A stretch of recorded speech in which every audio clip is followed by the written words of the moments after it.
सांगतो अकोल्याहून आलो आज भाव वाढवले ते 200-300 रुपयाचा फरक आम्हाला 30 किलोची जे सोयाबीनची बॅग आम्ही भेटतो ते 30 किलोची बॅग आम्हाला 4,500 घ्यावं लागते पण जे 100 किलो आमचं सोयाबीन जाते ते 4,000 रुपये जाते त्याच्यावर आम्ही जे सोयाबीन पेरतो आमचं ते सोयाबीन 30 किलोची बॅग आम्ही घेतो ते आम्हाला 4,500 भेटते आम्ही जेव्हा विकायला जातो 1 क्विंटल सोयाबीन आमचं 4,000 रुपयाचं आहे म्हणजे ते 30 किलो आम्हाला देणार म्हणजे आम्ही विकत घेतो आणि आमचं 100 किलो 4,000 रुपये म्हणजे 30 किलो आणि 100 किलो त्यांना सांगायचं काय बियाणं विकत घेताना सेल करताना पण तेवढं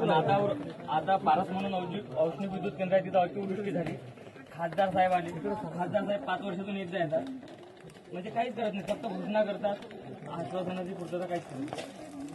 अनुप धोत्रे हे ज्या वडिलांनी 20 वर्ष काहीच केलं नाही फक्त निवडणुकीच्या टाइमला एकदा येतात त्याच्यानंतर येतच नाही